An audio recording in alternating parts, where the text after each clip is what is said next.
Hey guys, a couple of days ago, I ran into somebody that I haven't seen in over 2 years. And this guy, first words out of his mouth when I met him wasn't hello. How you doing? Long time no see. He said to me, I still got those $100 bills. Can you exchange them for me? A lot of guys are here in the Philippines. They feel entitlement. And when you come here, expats get burned out, and you can get burned out by what I call death by 1,000 cuts. But after he said that to me, and we had a small discussion, I told him, well, do you remember my name? And he goes, yeah, you're Mike the YouTuber. 2 years ago, he contacted me, and I was living up in Cebu at the time. And when he contacted me, he said, hey, Mike, I met you, I met your wife, and I have a problem. I have some $100 bills that nobody will exchange. Can you exchange them for me? I go, no, not really. I'm up here in Cebu. If you're here, maybe. He goes, you have a dollar account at your bank, don't you? And I go, yes. And I'll gladly deposit them into the dollar account.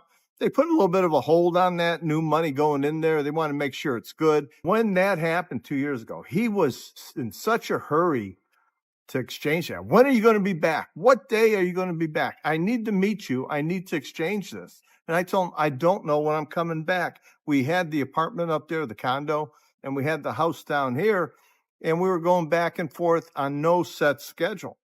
Well, when I did finally come back, and he came to me and said, Mike, I got these $100 bills. He had 4 of them, and they were all torn. You know, they all had a big tear in them. There were 2 of them had writing across the face of it. I said, they're not going to take it, but they will take it and put a hold on it. And I go, why don't you open a bank account? You've been here for a while. He goes, they're going to put a hold on my money too. I go, well, they're going to put a hold on my money and your money. And the reason I really didn't want to do it is I just got done with that counterfeiting thing. And I'll leave a link to that video at the end of this video. Well, let's move forward to where he finally met up with me again. And the only thing that came out of his mouth was, I still got those $100 bills. Not hello, how you doing, Mike? Nothing on the social aspect of it. I haven't heard from him in the longest amount of time. I blew it off. I said, no. I go, you've been here a while. You got friends here. One of your friends is a blogger. Why don't you go ask him? He goes, well, maybe I'll give it to him for his charities. I said, sure, that's a great idea. Give it to him, donate to his charities.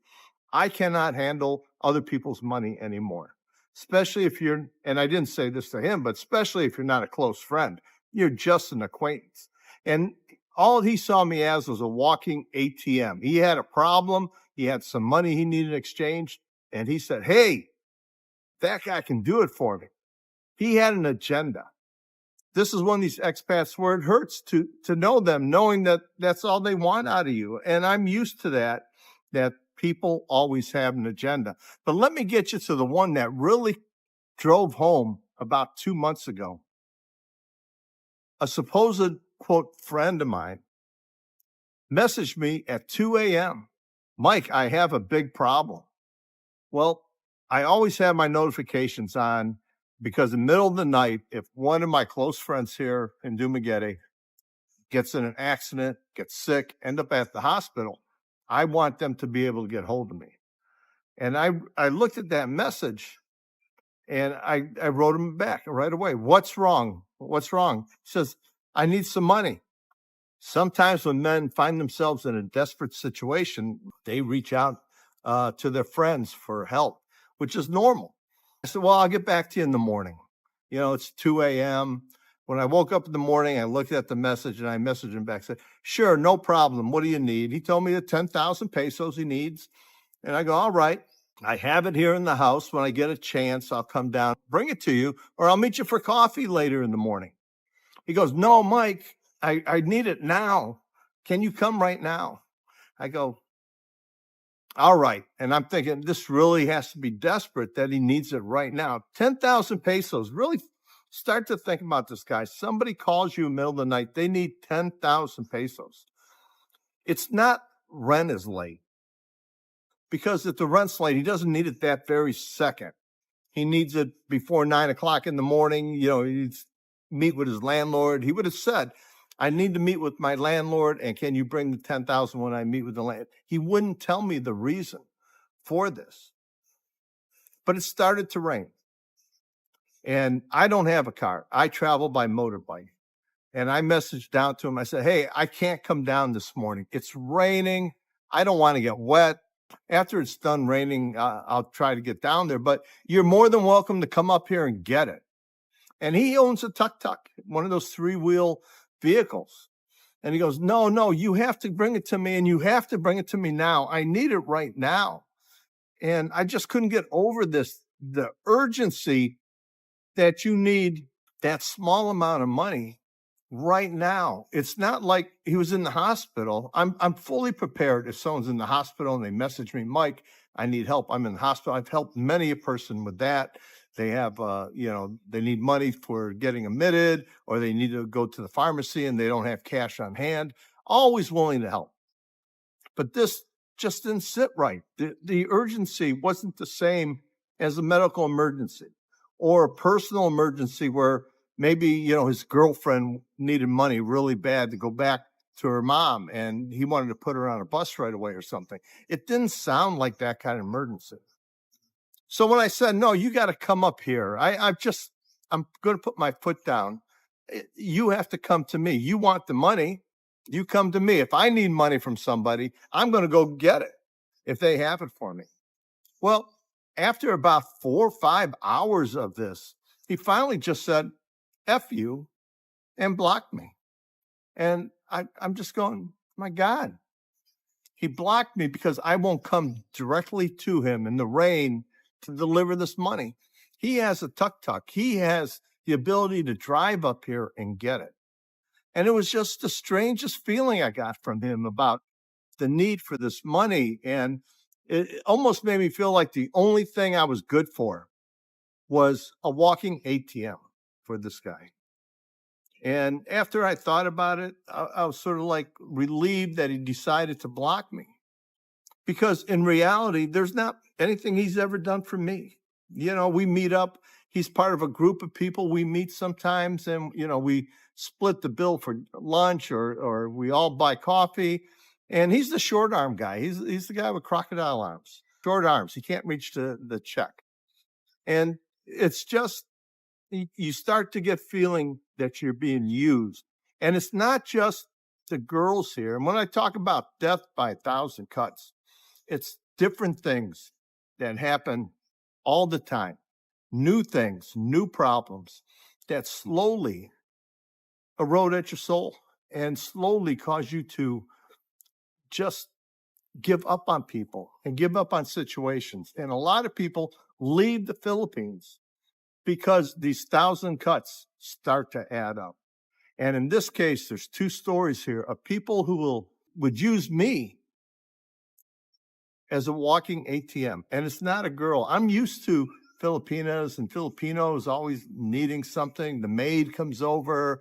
Mike, can I get an advance for the month? Yeah, those are no problem because they're working for you. You're giving a helping hand, a help up, or whatever you want to call it. But when people just expect you to jump, and especially expats, just to jump up and do something for them, and they're not in the hospital, they're not sick, they're not a certain kind of emergency where you need to get up and run right away. It just felt used. It felt used in both situations. The money, the couple $100, what was it, $400 that he wanted in exchange. Guys, when he first came here, he met me and Janet and had dinner with us with his girlfriend. And I remember the words out of his mouth. This girl will never want for anything. I am financially perfect here. I have plenty of money. And, he was very boastful about how financially well off he was compared to the rest of the expats in the Philippines. Well, it ended up, those $400 bills that he had, sometimes he had to cash that in to get to the end of the month. And he never did get to cash those in. One, because he always said he had a bank account here, but he never did. If you had a bank account, you could have got that money exchanged, had a hold put on it, something could have happened. You're talking about a period of 2 years, he wasn't able to exchange that money. There wasn't anybody that would take it from him. So there was something beneath the surface that I was unaware of. He was looking at me as a walking ATM. When he saw me in the mall, he came walking over there, hoping I would say something like, "Oh, sure, give me those 4 $100 bills. Here, what's the exchange rate?" And I would just rip off some pesos for him. That's what he wanted. He did not want to say, "Mike, long time no see. How you been? Let's have a cup of coffee together." It wasn't that. And the other guy who needed that money in the middle of the night, needed it right now. To this day, I can't figure out what he needed that money for. But I did find out a few days later, he called 2 other people for the money. And he didn't call them at first. I thought he called them after, he got done talking to me. No, he was on the messaging them at the same time, seeing who would jump to his rescue first. He was looking at all of us as walking ATM machines for him. Now, again, I'm going to tell you, we all know about Filipinas and Filipino problems and how they look at you because they think you're wealthy. They think you have plenty of money. You have expendable income that you can share with them if they have a problem. But these 2 guys, and the one guy I felt like a slot machine. I was number 4 on his auto dial to message to look for money. Where are these guys now? The ones living in a cheap hotel down here by the month, barely making it. I want nothing to do with him because in all these times, he never reaches out. Has never reached out to me to say hello or how you doing, Mike. When I had my medical issues, never reached out to say, I hope you're feeling better. Anything I can do to help. Just those sympathy things that make you feel like somebody is a friend, or at least a very good acquaintance. Not everybody has to be a good friend. You don't have to be the best friend. And this other guy, every time he showed up, the more I started thinking about it, the more he was always the one who needed people to buy his meal. He was always the one who, and not because he acted broke, he had all the new toys. He would buy things. He had a tuk-tuk and he had the big screen TV. He always wanted to go eat at the better places. And it was just his style, trying to be the Jones, not trying to keep up with the Joneses. He wanted to be the Jones, but he couldn't financially. And he never could face that fact. And it ended up biting him because he burned too many people over a long period of time. Those are the deaths by 1,000 cuts, are when you make friends and these friends disappear. They are not friends. You think they are. And the more you meet these people, the transient friends, a friend you can call on when you're in need is a friend indeed. And they weren't these people. I have these friends out there. There's friends out there I could call now, and they would come over and give me a ride somewhere. They drive me to the airport. They just help you out. And it doesn't always have to be financial. A good friend doesn't have to have money to help you. There's many ways they can help you. And you'll find you'll make these friends. And then slowly they'll burn you. And it gives a bad taste in your mouth about these friends. Guys, be careful when you're here in the Philippines, especially with expats and people you're just going to assume are friends because they talk nice to you once in a while. Talk is cheap. Show me.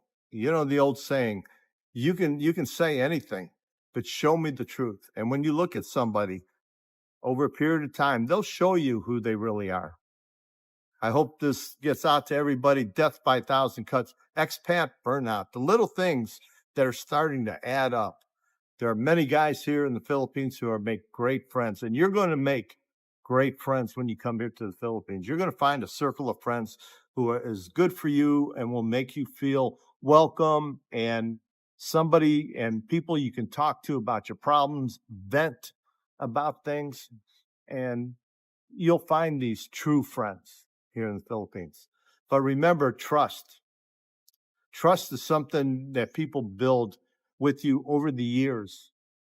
A lot of your best friends in life, you've known for decades, schoolmates, co-workers. You've known them for decades. And you come here to the Philippines and you meet somebody a month later, they're your best friend.